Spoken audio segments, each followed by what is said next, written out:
You're visiting the Mom Next Door and our stories of faith. I'm glad you dropped by for a visit. Please stay a while and hear what the Lord has done in the lives of moms just like you and me.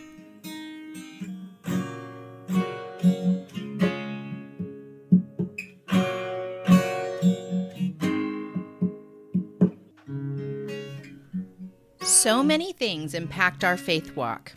At times we linger in what we're learning, asking questions and doing a lot of research.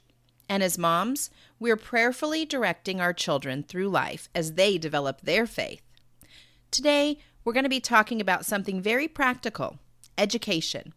It's an important topic because we're in a battle for the hearts and minds of our children.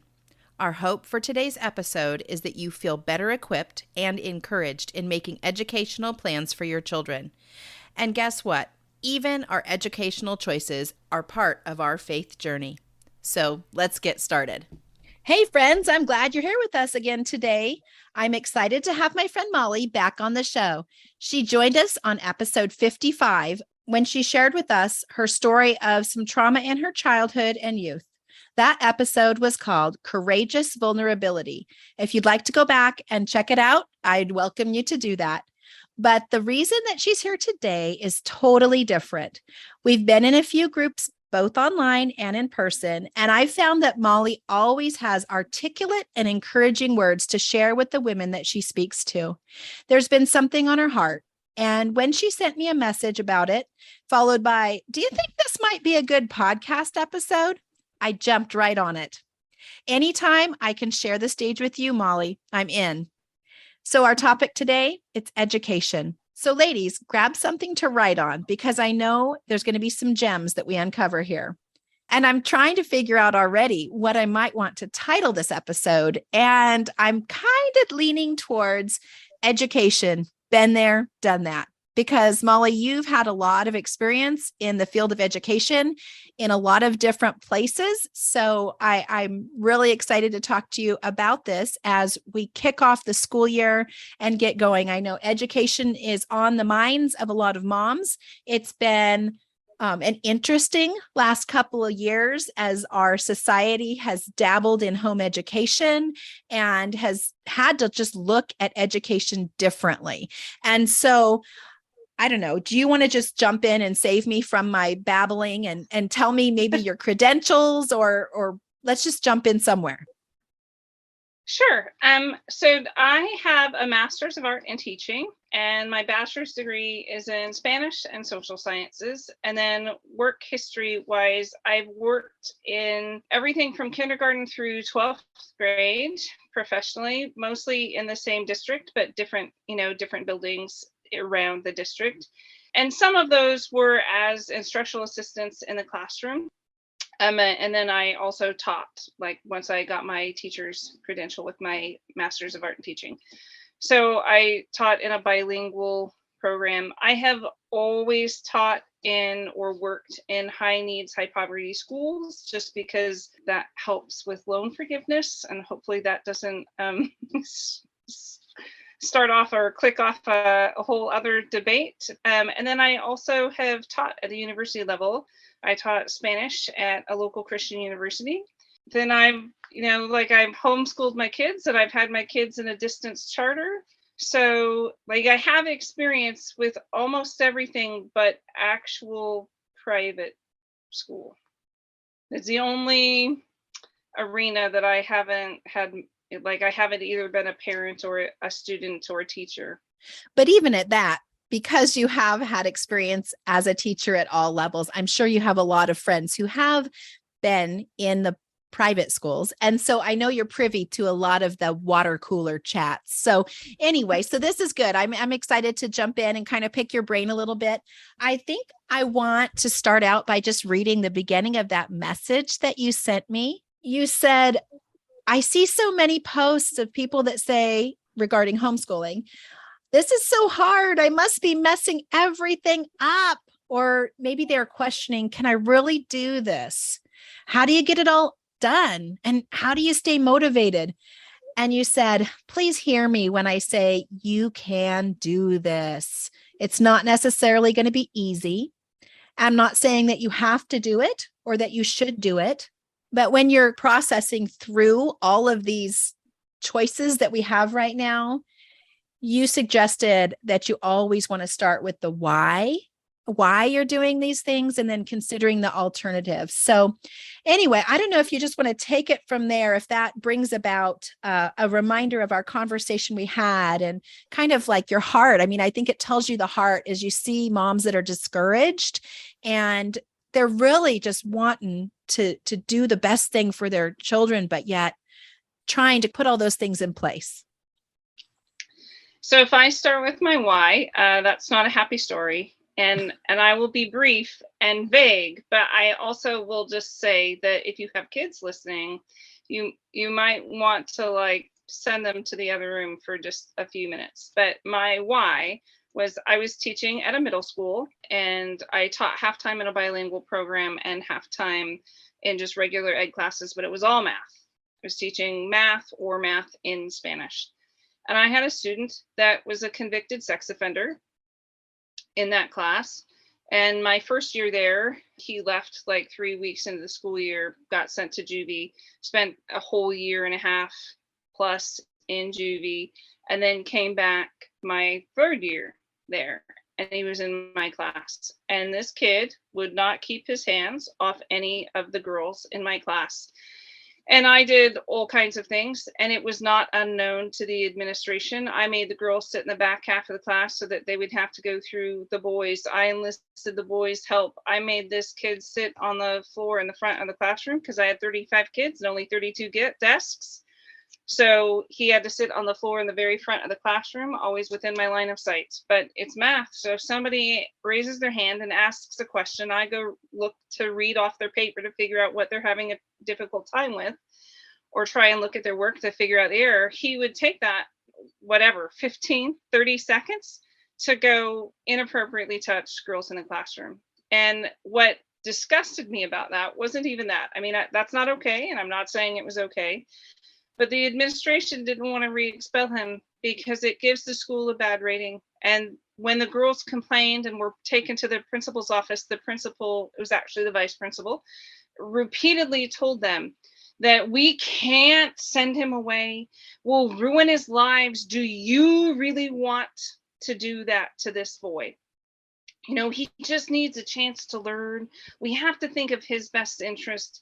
And we had a school resource officer who was aware of what was going on, but police can't press charges if they don't have a complainant, right? And the girls wouldn't say what happened because they'd been silenced effectively by the administration. And, you know, I was forbidden to, it's a violation of confidentiality if I talk about another student. So I wasn't allowed to tell the parents. So I just kept saying, look, you need to ask your kids these questions. And then and the girls still wouldn't talk. So then I told the parents of the boys, because these kids were in a program that had been cohorted. So they'd been together since the first grade. Now they're in middle school. Everybody knows everybody. So eventually parents found out, took it to the district and the school board. Kid got removed from the class. But it just disgusted me that was going on. Not just that kid was there, because, you know, sadly, he learned it from someone. That's not normal behavior, but that we would respond to it that way in an organized way. And it is not just that school, and it is not just my district, because I can tell, I know lots of people from lots of places that they all say, yeah, we deal with that too. And it sickened me. And so for me, my why, I knew then that I definitely didn't want my kids in public school. I didn't want them to learn that message that they weren't valuable enough to do something about this. I didn't want them in that environment where it was okay that the adults and the authority figures would approve of that. But I assumed that I would teach in private school and just have my kids be in whatever school that I was teaching in.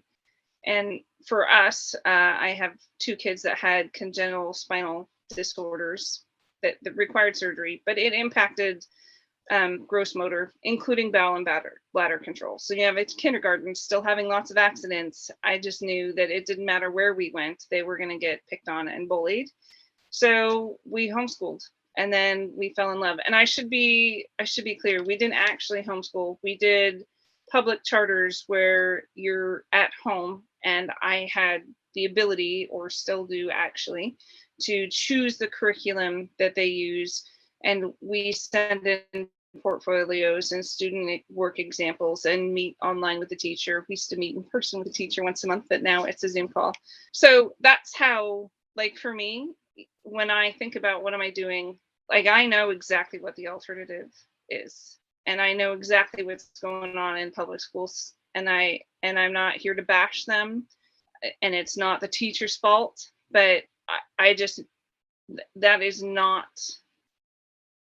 it's not where I want my kid to be, right? At the end of the day, as a Christian, as a mom, if I have to choose between Harvard or heaven, I'm going to point my kids to the Lord. And I just don't feel like I can effectively do that if I'm sending them away, for 8+ hours a day into what I would consider the lion's den. So that's my why. It's a heavy why.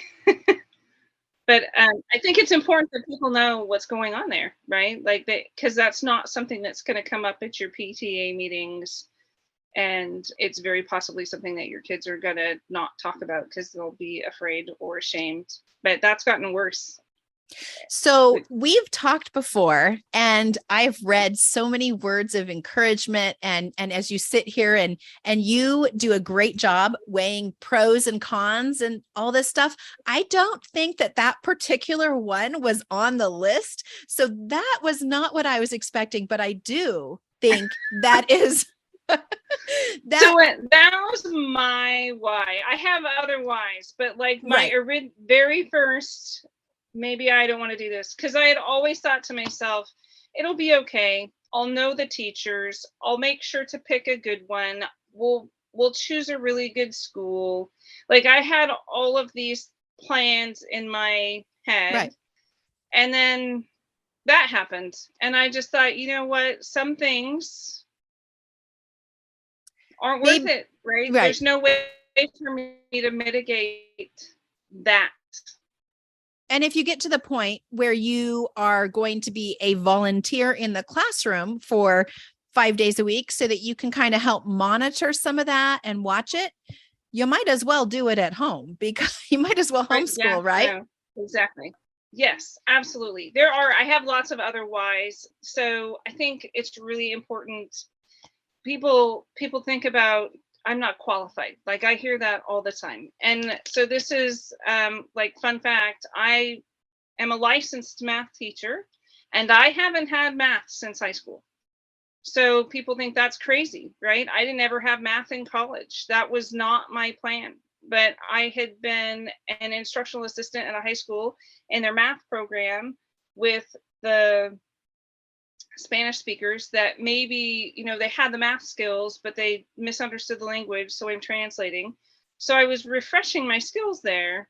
And I had applied for a Spanish teaching program or position at the middle school, and that was filled, but they were desperately searching for somebody that could be, because you have to be certified in both in a bilingual program. You have to have the language, whatever that is, French, Spanish, whatever, your dual language is. And then you have to have the subject that you're teaching. And they couldn't find it. And they were really quite desperate. So they paid for me to take the test, which I failed, actually, the first time around by 1 point, but I didn't allocate my time well. So that didn't even bother them. They're like, no worries, your score is super close. You'll get it the next time. Paid for me to take it again. And, I passed with a respectable score, but that's all it takes. And I really feel like this is important that people know, when you are deferring to the authority of the public school teacher, you could be deferring to somebody like me who hasn't had math since high school. I really haven't. So what did I do? I studied and I passed the test. And then I made sure that I did like a chapter ahead of the students so that I would know that we were going. And I would try and ask colleagues to say, look, is this really that big of a deal? Whatever this concept may be, am I not understanding how it's going to play out later because my students really aren't getting this, or is it not so big of a deal? Because I didn't always know. But that's also not uncommon. I mean, maybe my example is a little bit extreme, but I also have known in my professional experience, you can misclass teachers. So whatever they're certified to teach in the state of Oregon, you can have them miscategorized, or they can teach outside of their certification area for 2 classes a day in middle school, high school. And so I have literally been in professional situations where the PE teacher is teaching chemistry, and they do just fine. And it's because they wanted to, right? So they figured it out and they learned. Because we're not talking about the most important part about teaching isn't whether or not you know all of the stuff you have to teach. It's more about, in a classroom setting, it's about crowd control and classroom management. Because if there's no behavior issues, then kids can learn. But if it's chaos, then kids can't. And then the second thing is capacity to learn. But if somebody has taken all the tests, they clearly do have the capacity to learn. They may not know everything that they need to know, but they have the ability to learn. So then it's, do they have the drive and the willingness to do that? So you'll find that all the time. Somebody's been teaching kindergarten for 10 years and now they're in 5th grade. That is a learning year. Or somebody that teaches biology all the time that gets moved to physics or chemistry is going to be in a learning curve. And it's not just like the sciences, right? You could be in history and be teaching US history and get moved to economics or geography, and you're not going to be fully prepared. So that you can't give them all that authority. If you're willing to learn and have the ability to learn, then you are qualified to teach. So you've pretty much put me as a homeschool mom in the same position I just need to stay one step ahead. Like I can, if my child is going to be learning whatever topic, I can learn with them, or I can learn a few days before them. It's not like, oh, well, I have to leave it to the professionals because they know everything about this topic, because there's a chance they don't. I guarantee you they don't. Like if they get switched classrooms or levels or subjects, even if it's still within their certification, they don't.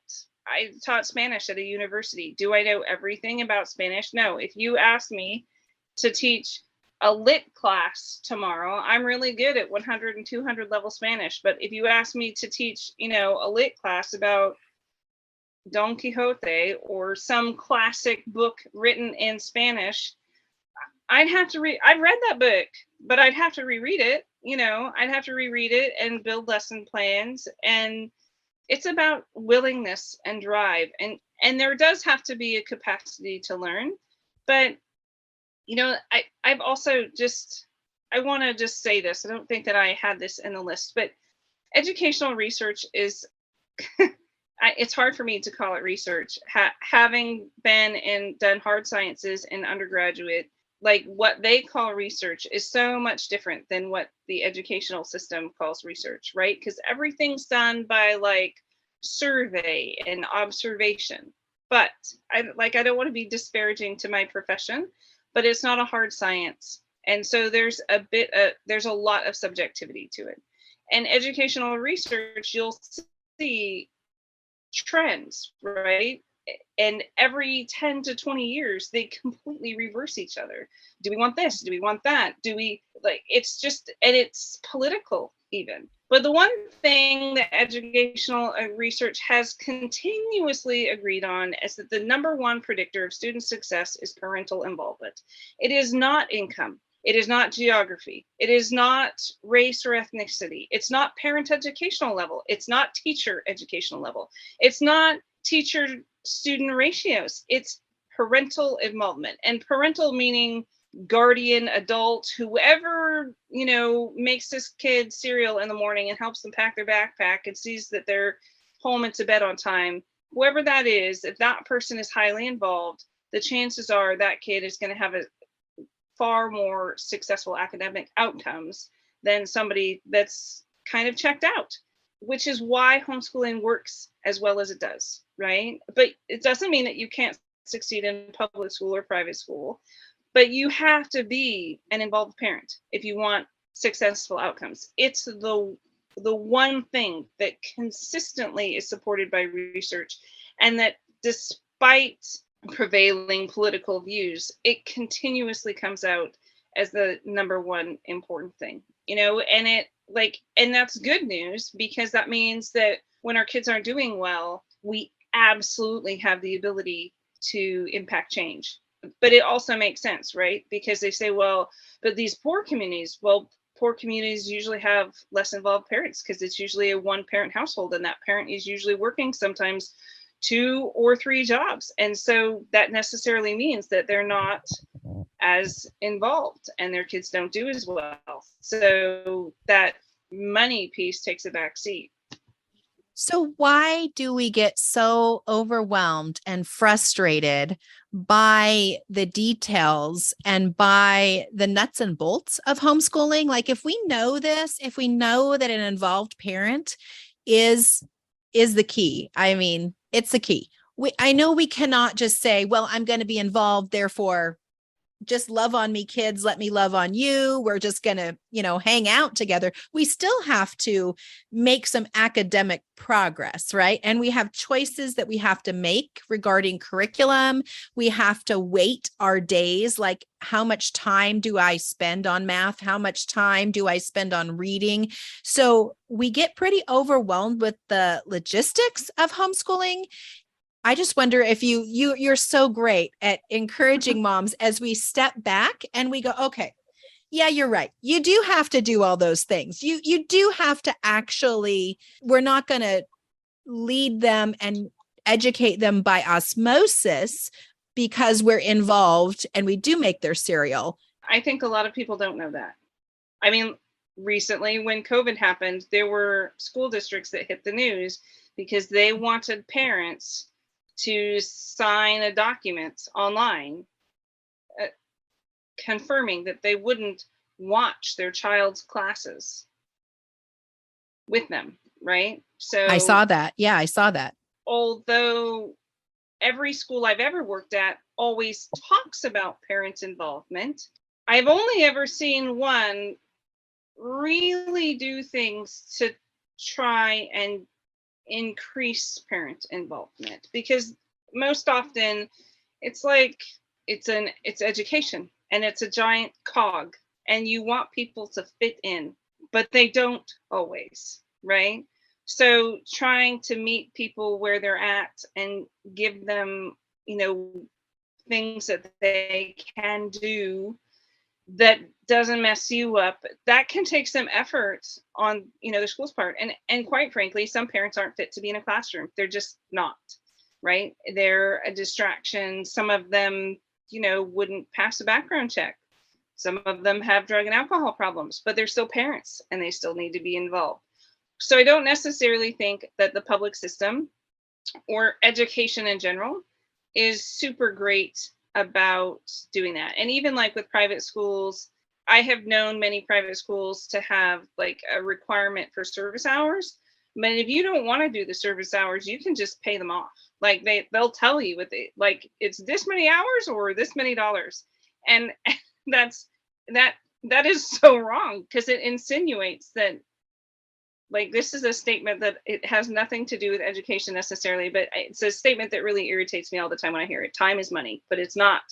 Your time is finite and you don't know how much of it you'll have, and you'll never get more, and it can be wasted and you won't get those wasted moments back. And money in the United States, there's almost always a way to get a side gig or to spend less and make money work. And I'm not trying to be insensitive to people that have had money struggles. I have had money struggles, but I have options. I'm not going to get the time back with my kids. Like, I'm just not, right? And so I think part of it is that we as a society, culturally, we don't necessarily tell people that. But then I also think we just, this happens all the time, right? You can't see the forest for the trees. You're kind of caught up in the details and you can't see the big picture. And so what I say, both as a professional educator and as a homeschool mom, is that your goal is not to teach every kid everything that they ever need to know. It just isn't. And people are always shocked when I say that. Every kid is going to have gaps, and it doesn't matter where they were educated. like I have a master's degree and I still learn things all the time. I have a hobby interest of studying world wars, and and I've been studying that for a really long time, and I still find out stuff that I didn't even know. So you're never going to teach everything and they're never going to know everything. That's not the goal. The goal is to teach them to be self-aware and to teach them how to learn, so that then when they become aware that, hey, I don't know this thing that I need to know, they know how to figure it out. Where do I go to find that information? Who do I ask? What online resources might there be? How can I access a book at the library? And then how to take that information that I find and create a skill where I didn't have one, or knowledge, right? Because plenty of people can read a book and not know what it says. So, your goal is to develop that curiosity and a love of learning, and to have a certain self-awareness, so that when they realize, hey, I have this ignorance here, they have the ability and the tools to remedy it themselves. Because one day I'm not going to be here to teach them. And so I really want for them to know how to do that for themselves. And I don't think that we don't talk about that with all of the standards-based education and all of the tests, and they're supposed to know everything and they're not supposed to be any gaps. But there are, for every person, like every single person has learning gaps, and we discover them, throughout our life. Well, one thing I've noticed, even in my own life in the last, I think it was 4 years ago, I started my blog, and it was like, I Googled, what is a blog? And then what do I do to start one? And I did, like you said, I realized I had this ignorance, and I wanted to move past that. And I wanted to add this skill into my life. So I had to learn it. And by the way, I did mention on the other podcast, Molly, you are the one who picked out the name Tending Fields for my blog, which I think was so clever, but you do have a way with words. So that's why you thought of that and I didn't. But I think I've learned things about podcasting. I've learned so much in the last couple of years because I had a desire to learn it, right? And we don't stop learning just because we graduate high school. There's not a time limit on our learning. And if we think about the years of our childhood, say 18 and under, and those are your years of education and your years of learning, there's a lot of life that remains after those years. And there's things, you become a homeowner and you have to start figuring out how to do things and how to learn things. My husband at one point a few years ago wanted to buy a Kindle from somebody, and he found it on like Craigslist, and he went to pick it up, and it was like this brand new Kindle, and the guy just wanted like pennies for it, just not much. And my husband says, so why are you selling this? And the kid, he's probably 18, 19. He said, I got it for a graduation present, but since I graduated, I don't need to read anymore. So I'm short on my rent money. So this is why I'm selling it. And, my husband was happy to buy it from the young man for a good price. But he said, you actually probably don't need to stop reading just because you've graduated high school. There might be more things in your future that you want to learn. And I think that says something, that we do. You said like almost creating a thirst for knowledge in our children. So it's that spark of curiosity and creating a thirst for knowledge, but also just some of it's humility even, right? And, I can tell you from teaching college students at university, there tends to be somewhat a lack of humility, right? Because I'm college educated. They would occasionally ask me questions that I couldn't answer. And 9 times out of 10, it wasn't that I didn't know the answer. I would compare it to like, what do you say when your kids ask you where babies come from? Like, the answer, but how do you say that in a concise way for the amount of information they need? And I just hadn't expected or anticipated the question. So yay, ask questions, stump the teacher, right? Because I'll go figure out how to tell you. And if I really don't know, sometimes they would come up with, so I had students that were in the law enforcement program, and they were taking Spanish, and they wanted to know like certain like handcuffs and just things like oddly, I didn't have experience with those in Spanish. So I have like there are words that I have to look up. And if I had students that were like, I can't believe you don't know all the words, like there are English words that I don't know. At the time I'd been reading Jane Eyre and I read the word alacrity and I had to look it up because I didn't know. And which I told them. I said, so I have a master's degree, and if I went and sat in an English class, I would surely learn from someone there. And if you ask that English professor if they know everything there is about the English language, their answer should be no, because they don't, because nobody's Jesus, right? We don't know everything and we're not perfect. But so that kind of a humility or just a willingness to accept that you don't know it all. We're not fantastic about that in the public system, I don't think. So the goal is really to create that thirst of knowledge, that curiosity, that self-awareness and humility that they're willing to learn because they're willing to accept that they maybe don't know everything. So I see some of the comments you do, like, how can I juggle it all? How can I do it? So even if I agree with you and I say, okay, I'm always going to learn. I'm going to be a lifelong learner. I'm going to teach my children a thirst for knowledge. I literally have this book that I spent all this money on the curriculum, and I have X amount of subjects, and I need to figure out how to fit this into my day. And I need to be able to go from like the beginning, chapter 1, to hit page 530 by the end of the year. And I'm just feeling a little bit overwhelmed and anxious over this because I am not a trained teacher. What would you say to me? Well, I have lots of things. So one, if you are homeschooling or doing a charter, it's because you think that there's something wrong with the public system. I assume that's a assumption. So we need to stop comparing ourselves to the public system because that just doesn't make sense. If it's broken and you pulled your kids out, then stop trying to replicate a broken system. But since we do compare, I'll make some comparisons. One is that every school I have ever taught about, at the beginning of the year in August, before we go back, we sit down and have a meeting about what we aren't going to teach. What part of this textbook are we going to cut out? Because we all know we'll never get there. And then we have another one in January, right after we come back from Christmas break. And then we have another one, usually before or right after spring break, so that, we've all basically taught the same thing. But that's what we're doing, choosing what can we kick off here, because we're not going to finish the book. As a university instructor, I did make sure we got through the whole book because it was quite expensive, and I just don't feel like it's right for me to make them buy the book and then not use the whole thing. But I also can tell you that I would say 90% of my students told me that I was the only professor that ever actually got through the whole book.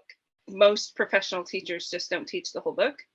And then the other thing that I would say is that this is one of my favorite things, right? So I taught math, so I'm a numbers person, but just hang on with me here if you're not a numbers person. I taught in a school that had 47 minutes class periods, and we had 7 class periods. So for teachers, one of those becomes your prep period. So you get 47 minutes to do all your grading and all your lesson plans and all your parent contact and answer all your emails and all your laminating and all your photocopying and all the things that you need to get done, which obviously is not 47 minutes a day is not enough. You also have the smallest class I ever had was 28 students, and the largest class was 38. So if I am very generous and say I had 30 students and I only teach for 6 class periods, that's 180 students a day. So I have 180 papers to grade in 47 minutes, right? But if you look at that on the flip side of what the kids get, if I had no fire drills, no behavior problems, no announcements, we didn't grade papers, everybody came to class on time and everything went perfect. If I have 30 students in 47 minutes, each kid gets less than 2 minutes of my individual time to just say, hey, how you doing? Do you understand everything? Is there any way I can help? And then move on to the next. So no direct instruction, no nothing else. And if I'm super generous and say by some miracle, I can, warp time, I can give them 2 minutes, then that means those kids, if they have similarly amazing teachers that give every kid 2 minutes of intentional, personal, one-on-one attention, at the end of the day, at the end of their 7 classes, that's 2 minutes times 7 classes, they've got 14 minutes of individual attention all day long, which doesn't happen because you have classroom disruptions. You have kids that misbehave in class. You have fire alarms. You have announcements. You do grade papers, and you do have to actually teach how to do, the fractions or whatever you're working on. So they don't get that. So as a homeschool teacher or a parent, or if you're doing a charter or whatever, if you have a half an hour or an hour to meet them at their level and you divide that up, and in some subjects, they're not going to need that much time because they're going to be like, I got it, Mom. I'm good here. And in others, they might need a little bit more help. But you're there to provide a learning environment. But that doesn't mean that you need to directly stand up and teach 8 hours a day, because they don't get that. And that one-on-one time where you can figure out exactly what they need and you're teaching to them exactly at their level, because that's another issue at public school, right? We teach to the middle, which means the kids that are super smart are crazy bored, and the kids that are really quote unquote behind, right, their peers, don't get it because they can't jump that gap. They need some individual attention. But like how, and this again is not, it's not a hit piece on public schools. There's just no way to do it differently when you have those kinds of numbers in 47 minutes, right? There's just no time. So high school is even worse because they have larger classes. And so the parent or the teacher student ratio is lower. And elementary kids usually get closer to like 16 or 18 minutes if you figure that out. But it's still not, there's still so much time wasted during the day. Like people have the idea of I got to do this for 8 hours a day. In a classroom, I have to wait for 35 kids to light up or 30 kids to light up. I have to wait for 30 kids to get their drink of water, 30 kids to go to the bathroom, 30 kids, like those, every time you have a transition, it takes a lot of time. There's 5 to 7 minute passing periods depending on your campus. And so between every class is a passing period just for them to walk down the hall. And there's busy work because I have to have that.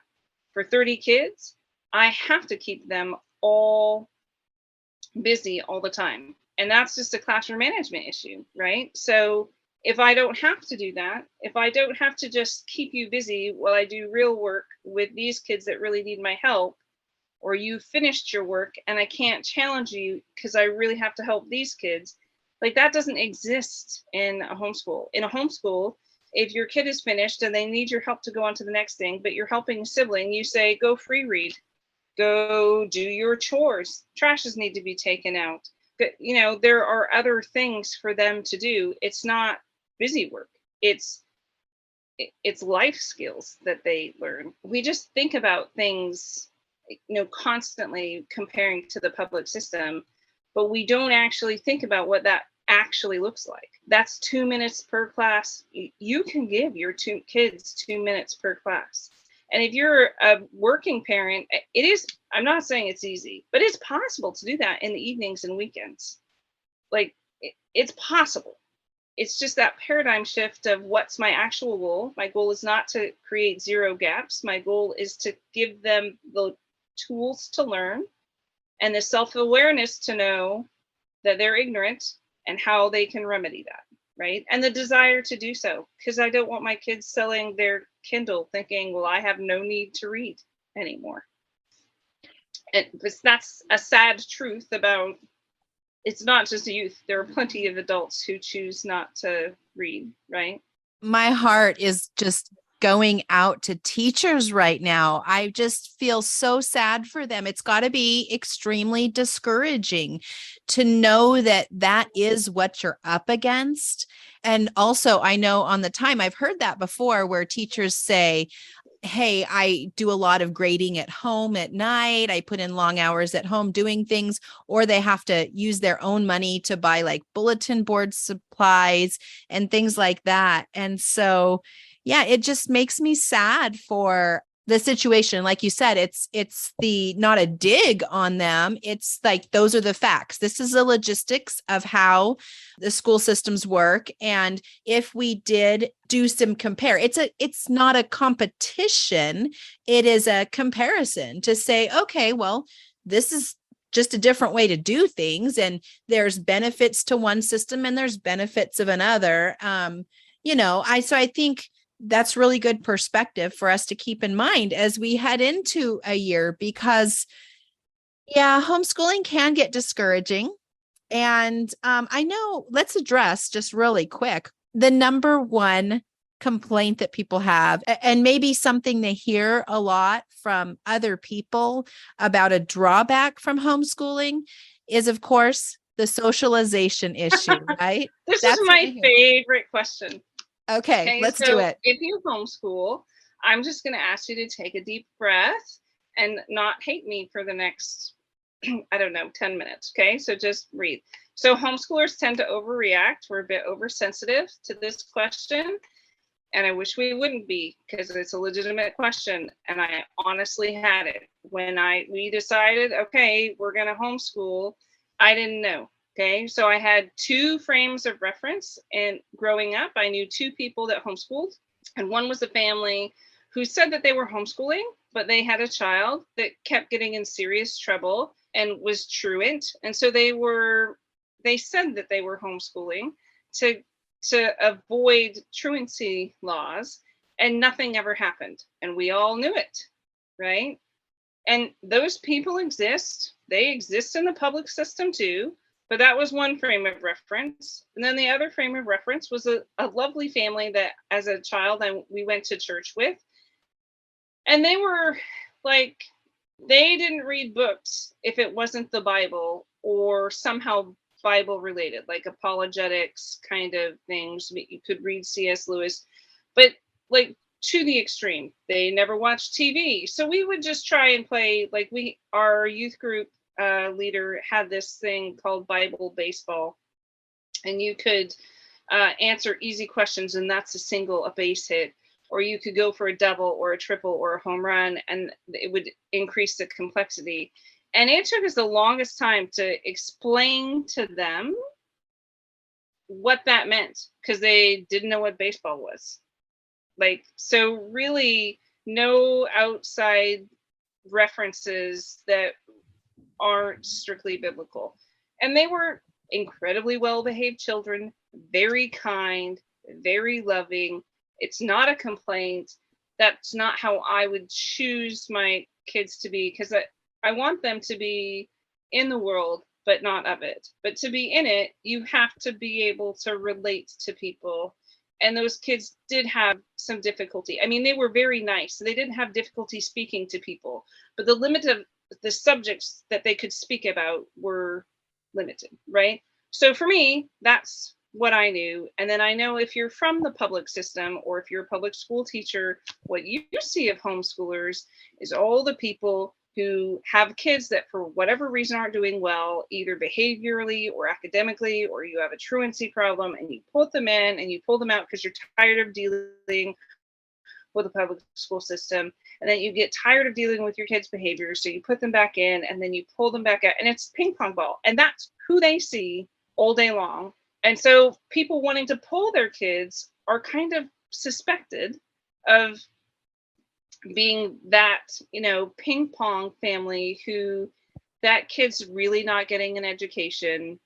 They're kind of subverting the system and not parenting, frankly, right? And usually there's drugs or alcohol involved there, or other illegal activities. So the socialization question, right? Because if you ask your public school teacher, they're going to tell you all of these horrible things because that's their personal frame of reference, right?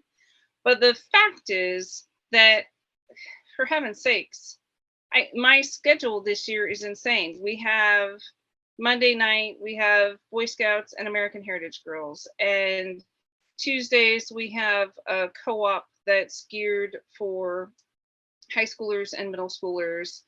And Wednesdays, we have homeschool Brazilian Jiu-Jitsu in the middle of the day. And my daughter has an online Spanish class, which I know I'm a Spanish teacher. That doesn't make sense, but we were fighting and bumping heads, and it wasn't worth it. So now I pay somebody else to do that. And we have chats at the table and speak in Spanish, and it's peaceful. And she likes Spanish and doesn't hate me. So that's a win, right? And that's a win. Like, I could go on, but there's something every day of the week, and there are things that I'm turning down, and that it can be hard to know what those are, but there are resources and places out there. And I know when we first started homeschooling, one of the things I did was I created a busy bag exchange, because I had a preschooler and I was trying to do something with my kindergarten first grader and needed something to keep her brother busy. And really my only intent was to start to get to know people and to network. And so I posted on a Facebook group that was local for homeschoolers. We did the exchange, and then people, oh, that's Molly, we know who that is. We'll let her know about this co-op, or, whatever it happens to be. Like, there are so many social opportunities. And if there aren't enough in your area, if that's somehow possible, it's also a community that, in my experience, I'm going to date myself. It's a, if you build it, they will come type of a thing, right? So if it doesn't exist, you advertise it and it exists. And I can almost guarantee you that you'll have you're going to have to turn people away. Like, I'm helping organize a co-op this year, and we have to turn people away. And I've had field trips I've organized, and I have to turn people away. So if you organize a group, people will show up. I mean, it's just going to happen.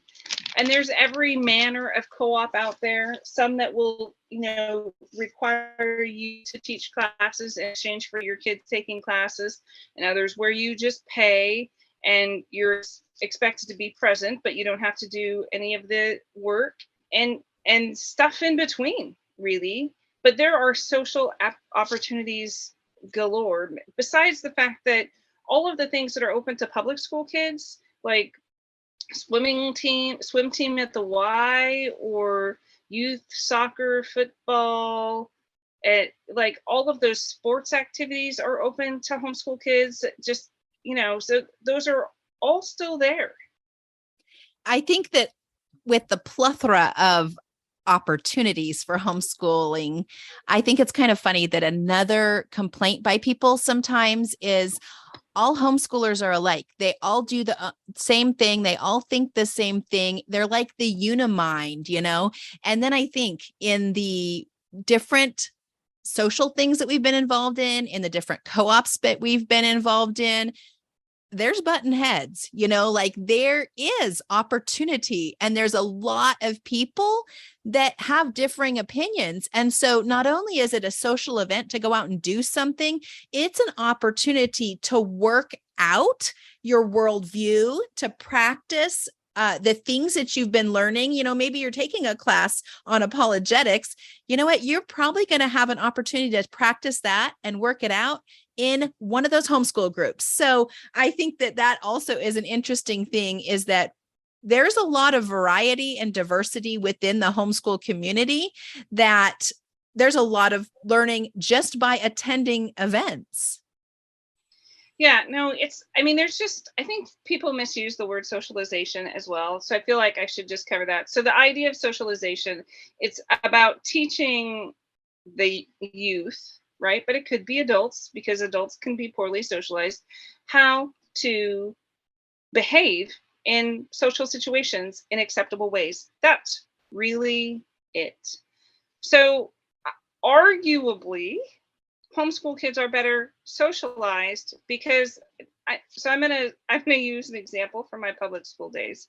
Okay, I have had many situations like this, but this is kind of my favorite. I had a kid that was constantly mouthing, constantly behavior in class, constantly mouthing off, using curse words. He would view, I'm trying to think of a rated G, he would view highly inappropriate and illegal material on his cell phone during class. And it was just constantly a problem. So this parent, right, because I'm tenacious and myself, I started calling him 3 times a day. Call him on my lunch, called him like 10 minutes before class should be starting, because I know that's early. It's like 7 a.m. But if school starts at 7:15, as a parent, you should be up at 7 a.m. And then I would call them after school until I could get this parent on the phone, because I couldn't affect behavior change without them, right? So finally, parent shows up to the meeting and says to the kids, I don't care what you do in any of those other classes, but you're not going to be able to sit down for a week if you don't behave in that math class, because I'm not listening to that teacher call me anymore. And like, I was like, okay, Mrs. Plumb won. But it was sad to me, because his response to everybody else in that table was, I don't care what you do with him. I've had enough. I can't make him be better. Like I can't do anything. You deal with it. And that is, it's not just that parent. It's a societal shift. Like the school is there to teach your children to behave themselves. And no, we're not. Now, if your child misbehaves in my classroom, I will surely set them straight. But I also shouldn't have to call you 3 times a day for a month to get you to come problem solve what we can do. And we're not talking about little Jimmy who is wiggly and just needs a physical outlet or something. We're talking about literally things that this kid could get arrested for in class. And parents are like, well, I can't do anything about that. You fix that. Right. So they're not socializing their own kids, and they are expecting the public school system to do that. And I have 2 minutes a day with each and every kid, and I have 180 a day. And that's a very low estimate. That's more time than I actually get and fewer kids than I actually get. So that's, that socialization is not happening in school. The socialization that happens at school is be quiet, don't disrupt things, follow the rules, don't question authority. And, those things can be okay, but there's 1776, we didn't just be quiet and follow the rules and respect authority. And I think that most of us in the United States are pleased with that, right? And, England on the 4th of July says Happy Treason Day. But like we have freedoms because we stood up with that for them. It's about knowing what's worth standing up for and how to stand up in a way that is appropriate. Those kinds of things are not being taught at school. So what people are generally usually worried about is less socialization and more social time and socializing, right? How am I going to get my kid connected with other kids? Well, if you're a believer, you have youth group, you have Awana, there's American Heritage Girls, there's Trail Life, there's Boy Scouts is still Christian if you're in the right group at the right place at the right time. But there's lots of those it's a social organization. That's the whole point of it. 4-H, FFA, I mean, they go on. And just because you're homeschooled doesn't mean that your kid can't, be involved in school activities. I know somebody who homeschools, and they did a co-op with us for quite a while, and their son is in high school, and he shoots trap shooting competitively with the local high school, and he went to an actual competition, as a homeschooler. And other people, once you get to high school, your kids can do sports teams. We have a homeschool choir, we have homeschool orchestra, we have those opportunities exist. And I think that people just don't know. And so what I wish for all of the people that are rolling their eyes at this question is that you would take a deep breath and deal with what are sometimes impertinent questions or presented in kind of a derogatory way, like, well, you don't have anything to do with your day. And it's just a lack of ignorance. So remedy it in a loving way, right? Like, oh, you know what? I bet you don't know. Let me tell you about some of the things that are available. because, people really just don't know. And I certainly don't have a problem talking, but if you put me in a large group of people that I don't know, I won't talk to anybody. Like, I just won't.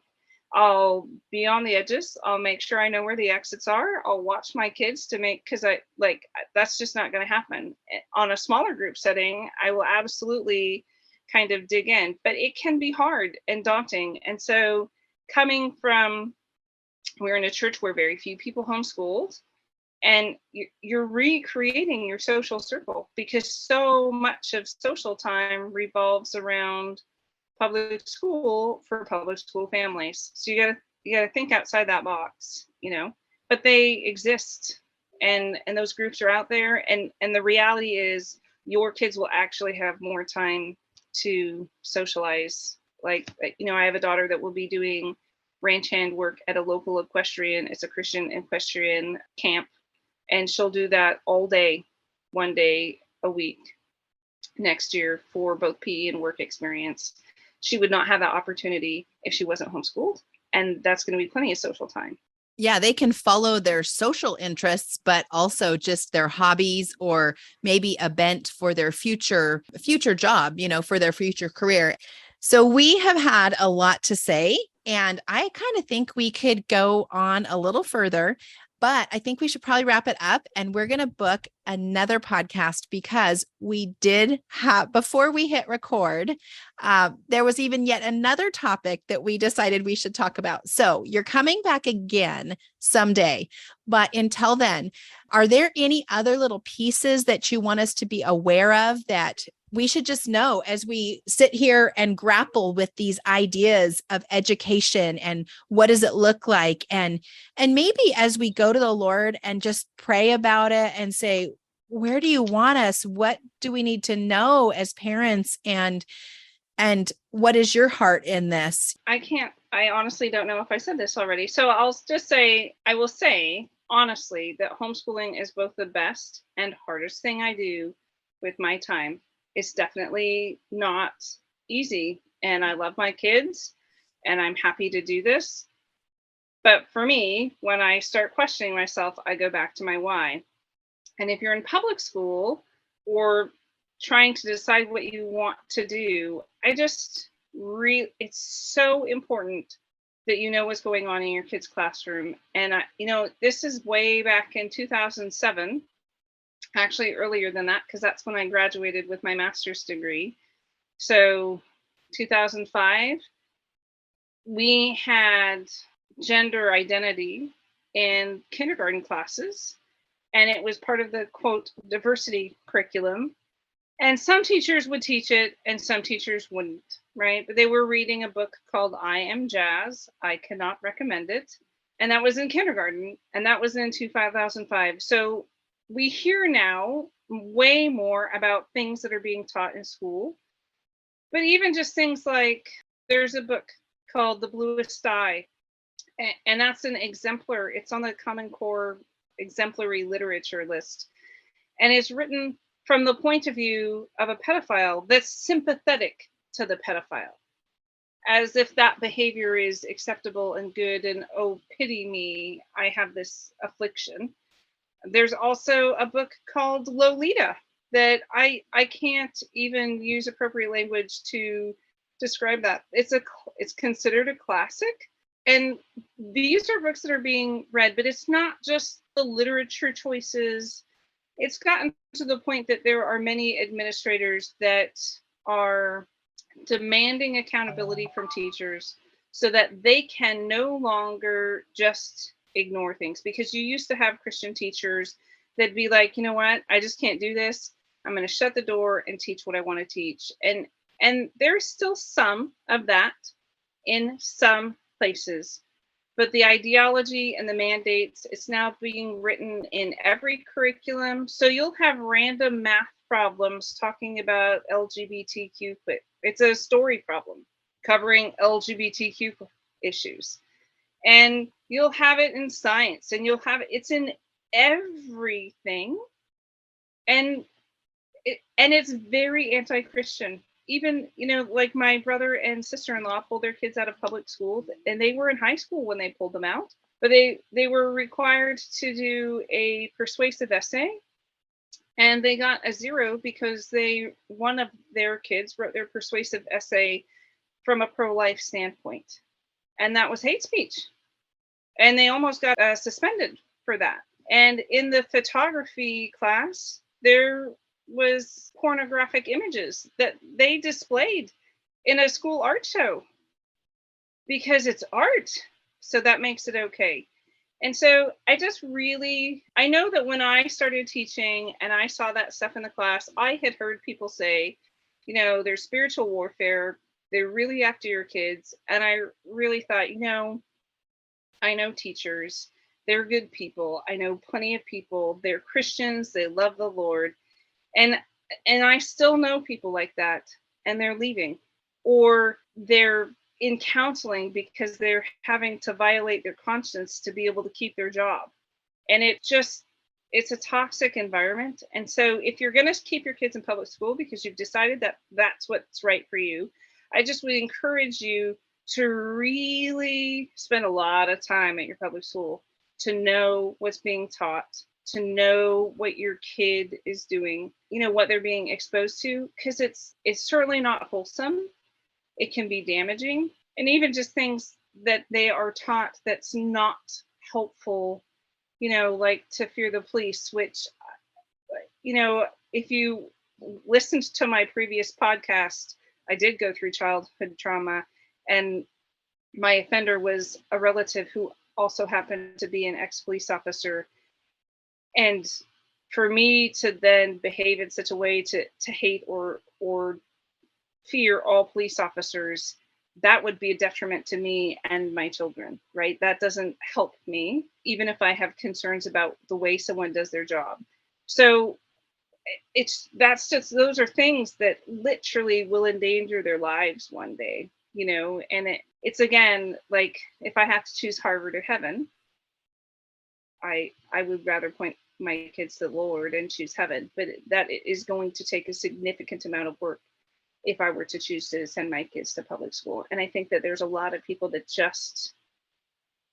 they don't know, and I don't know how else to say it so that maybe that they'll believe me. But it's not that I hate public school. I love public school and I loved teaching. And one day my kids will all graduate and I'll probably go back to teaching. But I can't say that it's a great place for Christian children to grow up. And the idea that they're going to be salt and light, it more often happens that they end up having a definite contempt for Christianity in general, right? Because Christian beliefs are now being actively labeled as hate speech. I was censured in 2006, 2007 for listening to K-Love Christian music on my lunch break in my classroom. Like I literally got written up for that.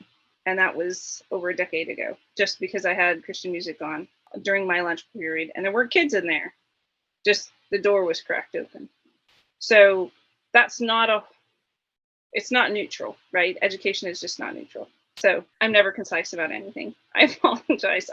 I would really like for people to just go be involved, spend a couple of hours a day in your kid's school, if that's what your choice is, so that you know what you're going after. And then if you're choosing to do homeschool and you're overwhelmed by it, just remember that 14 minutes a day. Like you don't have to give them 8 hours. It won't take 8 hours because you're not educating 180 of them, right? You've just got your kids. So like, we don't need to compare to a completely different system that's really got a completely different purpose that we maybe don't agree with. Yeah. Well, I appreciate this time that you took, and it's a lot to chew on. I mean, it really is. There's a lot to think about. There's a lot of things to weigh. And my hope is that this would just be probably a spark for conversation. And I know that there's a lot of logistics involved in home education. I mean, there's logistics involved in getting up in the morning on time and packing lunches and taking your children to school too. Right. And your homework folder and your reading log and parent-teacher conferences. And yes, absolutely. Right. Yeah. You're going to put effort in no matter where your children are educated. That is complete truth. And quite honestly, I think sometimes I said I homeschool because it's less of a time investment and less exhausting for me than trying to fix some of those things. Like when they're gone for the day, then at the end of the day, I'm having to backtrack and fix things. So sometimes I think that too. But if you are listening and you are just trying to think of how to juggle all this logistically, like where can I have my practical questions answered? And is there anybody around who can just talk this out with me and listen to like how, like show me an example? I do want to point you to a few podcasts that I've done before, and I unfortunately haven't written them down, but I will put a few of them on the show notes that you can click on.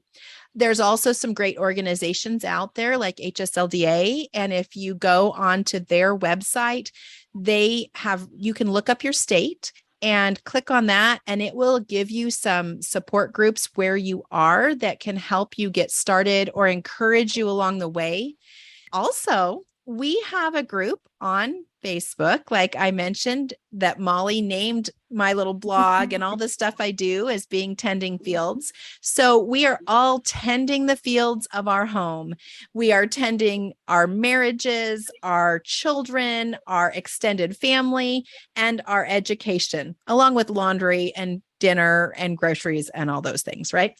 So we would love it if you would come on over and join us on that group on Facebook. It's just called Tending Fields Moms Group.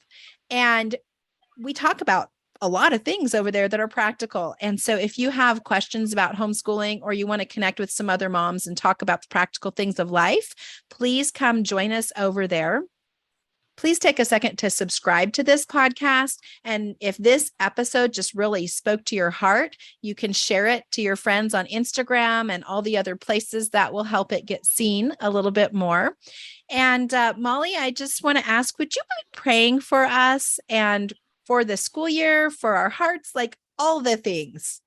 Father God, I just thank you for technology and the opportunity to be able to reach people outside of our geographic area. But I would just hope that this would reach the right ears and that those would hear would be encouraged and not condemned. And regardless of what people choose or don't choose, that they would do it intentionally and with a heart to serve you and point their children to you. And I just ask, Lord, that you would direct this to the people that need it the most, and that we would go about our day in service to you and trying to serve you and our children in a manner that gets them to heaven, not Harvard. In your name I pray, Lord. Amen. Amen. I hope that you've been encouraged or challenged in your faith today, and that something we discussed prompts you to grow deeper in your walk with the Lord. If it has, make sure you tell a friend so they can grow along with you. And if you or a friend would like to be a guest and share about God's faithfulness in your life, please email me at podcast@tendingfields.net. Because when we tell of God's faithfulness, we never run out of stories. Whatever is true.